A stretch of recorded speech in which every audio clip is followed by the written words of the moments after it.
Hello,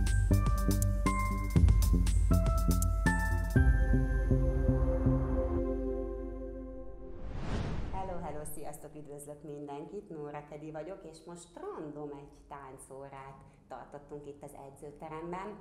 Üdvözlöm Szaszát, aki tánctanár, és hát őt fogom faggatni.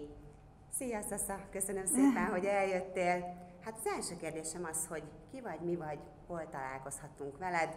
Gyönyörű jó kis zöld pólónk van, úgyhogy erről egy kis információ, ha szabad. Jó, szia Nóri, sziasztok! Varga Alexandra vagyok, táncot oktatok gyerekeknek a Táncvarázs Egyesületnél, Halásztelken, úgyhogy várok minden kedves gyerkőcöt táncolni, sőt, felnőtteket is. Oké, nagyszerű. Mi végigcsináltunk egy kis bemelegítést, utána egy nagyon kis apró koreográfiát, és igazából azból a célból hívtam meg Szaszát, hogy megmutassam azt, hogy nem csak edzésekben lehet gondolkozni, hanem alapvetően mozgásban gondolkozunk, és a tánc az nem más, mint mozgás, ami nyitja a teret és tökéletesen mobilizál. Neked arra, Szasza, mi a véleményed? Te amúgy mióta táncolsz, melyik táncstílus, hogyha stílusokból beszélünk, akkor áll hozzád a legközelebb, mit szeretsz a legjobban oktatni? Hát én már 23 éve táncolok, én kicsi koromban kezdtem el a táncvilág fele nyitni. Nekem fontos, hogy zenére. Nagyon szeretem a zenét, és ezáltal így jött a tánc az életembe. Nagyon fontosnak tartom, hogy már kiskorban valaki elkezdjen mozogni, sőt, később is el lehet nyilván kezdeni. 5, 6, 7, és 1, 2, 3, 4, innen kilépünk, vissza, másik, és vissza. Jó, tegyük össze. Ne lőd. 5, 6, 7, és 1, 2, 3, és jön a kar. Ki, vissza, ki, vissza. Melyik táncstílus? Tehát, hogy te miben érzed magad otthon, mi a legjobb számodra, mi az, amit át szeretnél adni, akár gyerekeknek, akár felnőtteknek, mi a legjobban, ami közel áll hozzá? Hát nekem a hip-hop táncvilág áll a legközelebb, de nagyon szeretem az ilyen latin, dél-amerikai zenéket, úgyhogy nyitott vagyok egy kicsit ezeket keverni, a hip-hop zenét, vagy a hip-hop mozdulatokat a latinosabb mozdulatokkal.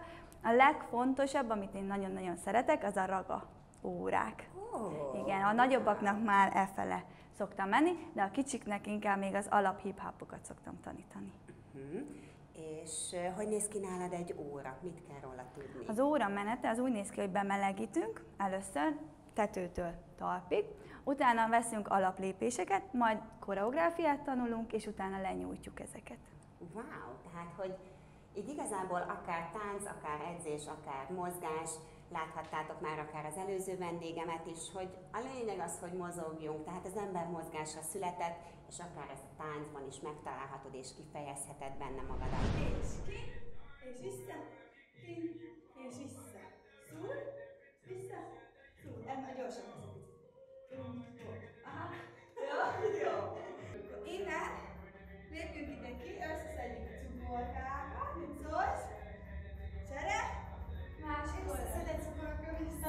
Jó. 5, 6, 7, 1.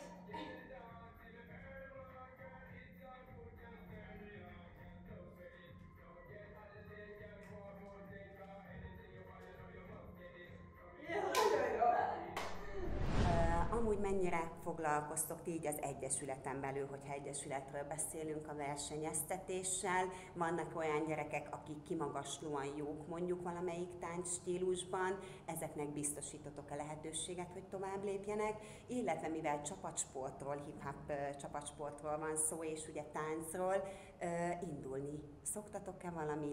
Mi a következő, ahol esetleg meg tudnak nézni benneteket?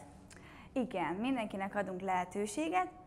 Van több csoportunk, akik versenyeznek. Nyilván ehhez kell egy kis idő, hogy eljussunk oda, hogy kik azok, akik versenyezhetnek. Van szólónk, duónk, csoport, formáció is. Nagyon jó eredményeket értünk el tavaly, én úgy gondolom. És idén én is újra versenyezni fogok, ha minden igaz. Több táncstílus van ugye az Egyesületben, és minden stílusban van versenyzési lehetőség nálunk. És akkor, ha jól tudom, már egész kicsi mini szinttől így indulnak így fölfelé igazából a gyerkőcök, akiknek a tánc jelenti azt a mozgásformát, amiben meg szeretnék mutatni. Hát a legkisebb az 3 éves. Azt a mindenit, szóval anyukák, apukák, hogyha esetleg szeretnétek egy jót mozogni, és a táncban gondolkoztok, és mondjuk halásztelep útba esik, vagy közel van hozzátok, nézzétek meg a weboldalt, Facebook oldalt, Insta oldalt, és Szasszáék várnak benneteket nagy szeretettel. 5, 6, 7, 8!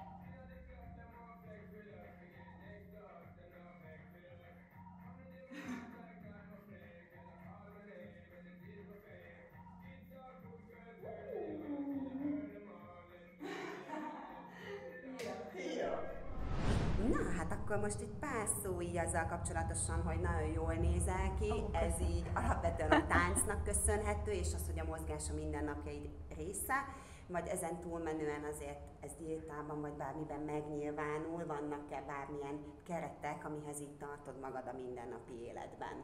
Hát a legfontosabb, hogy minden nap mozgok, úgyhogy több órát tartok, úgyhogy szerintem ez. Igyekszem az étrendre figyelni, de nem tudom mindig betartani, úgyhogy inkább nálam a mozgás az, ami fontos. Nyilván az étrendre is figyelni kell, de én nem az a típusú vagyok, aki nagyon megvon bármit magától. Figyelj, ez szerintem zseniális. Én azt gondolom, hogy az ember az életre meg a mozgásra született, ebbe a táplálkozás is ugyanúgy beletartozik.